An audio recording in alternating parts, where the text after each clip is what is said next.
2021. Dan gue Mora dari Fakultas Teknologi Pertanian. Selamat datang di podcast seputar anak kosan. Dan pada kesempatan ini kita udah kedatangan dua teman kita yang pasti dari Fakultas Teknologi Pertanian juga. Halo guys, aku Ansel dari Fakultas Teknologi Pertanian Angkatan 21. Halo, aku Made dari Fakultas FTP juga Angkatan 2021. Jadi kali ini kita akan membahas tentang pengaruh uang saku terhadap pola sarapan medis. Nah, sebelum kita lanjut, saya ingin bertanya dulu nih kepada dua teman kita di sini. Menurut kalian sarapan tuh penting apa enggak sih? Coba apa gue? Dari Ansel dulu deh, dari Ansel. Oke, jadi kalau menurutku sendiri ya, sarapan itu kan opsional ya kalau menurutku, soalnya kan ya kalau aku sendiri kan bangunnya kadang siang kadang pagi kan. Jadi kalau misalnya bangun siang jadi nggak sempet sarapan, kalau misalnya bangun pagi ya sarapan, cuma kalau males masak ya nggak sarapan. Oh, berarti tergantung bangun atau enggaknya ya. Iya. Tapi kebanyakan keseringan gimana? Kalau keseringan sih ngelewatin sarapan sih. Ngelewatin sarapan. Iya, jadi bangunnya siang. Langsung berangkat kampus aja gitu, habis Iya. langsung berangkat. Nah, kalau Made sendiri gimana? Kalau aku sih biasanya sarapan, tapi kadang-kadang nggak sarapan juga gara-gara kesiangan juga kayak Hansel. Tapi banyak dibilangin kalau sarapan itu penting, jadi ya udah gitu. Nah, tapi untuk berarti untuk keseringan itu biasanya sarapan pakai apa nih? Biasanya aku sarapan pakai roti, kalau nggak pakai beli susu di Indomaret, roti Indomaret gitu. Kalau Ansel gimana sama? Kalau aku sih lebih, karena kan paling di rumah kan cuma nyediain stok ya kan. Jadi kalau misalnya tadi yang kalau misalnya aku lagi malas ya nggak sarapan. Kalau lagi pengen sarapan ya paling kayak buat apa kayak yang ada di kulkas itu atau yang ada di lemari gitu. Boleh bawa kampus. Ya kadang di bawah kamus ada enggak. Jadi gue mau nanya juga nih tentang uang saku. Kalian sebagai mahasiswa tuh kira-kira berapa sih? Ya, kalau dari aku per bulannya 2 juta.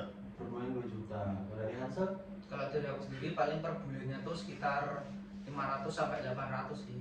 500 sampai 800 ribu. Oh, berarti untuk Made sendiri itu ada nggak sih pengaruhnya terhadap kebutuhan sehari-hari gitu, so dari uang jajan yang 2 juta per bulan itu?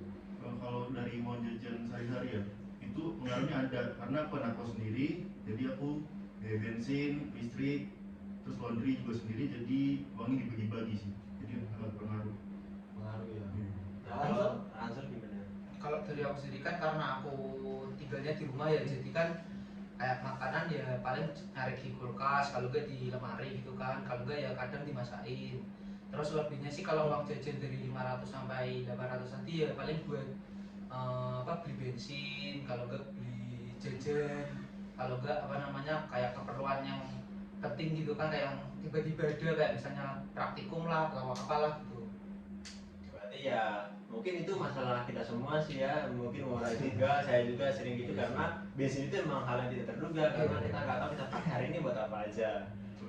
Nah, jadi untuk uang jajan selama sebulan itu menurut Made kira-kira cukup apa enggak nih? Ya kembali yang tadi bilang cukup sih, cukup ya, gara-gara buat mungkin laporan juga, buat apa bayar listrik, laundry, bensin, sama makan gitu sih. Berarti harus pintar-pintar memilah aja ya kemarin kebutuhan. Nah, ini yang paling mungkin penting menurut saya juga anak kos. Ini saya tanyakan ke Made nih. Nah, kalau misalkan semakin banyak kebutuhan kita di bulan itu, nah pengaruh nggak ke pola makan, dari sarapan nggak, atau makan siang atau makan malam? Nah, karena kan kalau misalkan prinsip saya sendiri itu, kadang saya berpikir saya jangan dulu makan ya karena nanti saya mau beli ini. Nah, itu pengaruh nggak terhadap Made? Ya pengaruh kayak yang tadi Gibran itu pengaruh banget. Jadi bisa misalnya sehari itu bisa makan sekali atau nggak sarapan, cuma makan 2 kali aja gitu. Jadi itu sangat pengaruh sih. Nah, kalau Hansel ada nggak hal-hal yang mungkin saya harus menghindari ini demi saya harus bisa melakukan atau membeli sesuatu gitu? Ada nggak Hansel? Ya kalau dari aku sih ya nggak ada sih ya, maksudnya kayak misalnya kalau mau sarapan ya tergantung dari bangun tadi yang awal kan, kayak bangun siang apa enggak gitu. Ya nggak mesti sarapan atau enggak.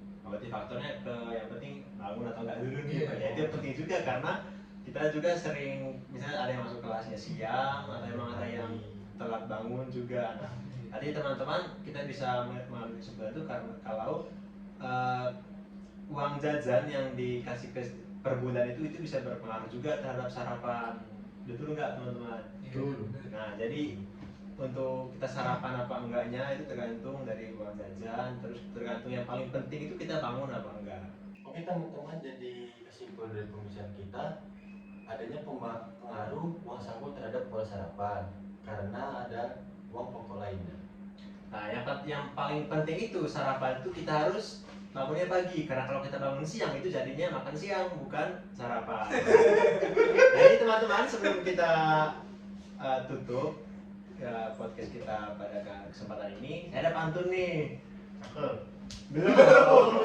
Sabar. Bertiga main boneka. Cakep. Lupa gua. Teman-teman, mohon maaf tadi ada kesalahan pantun. Nah, sebelum kita closing, saya ulang sekali lagi pantunnya. 2, 3 main boneka. Cakep. Sekira sosin bisa main tapi unika. Unika. Nyanyi. Jaya.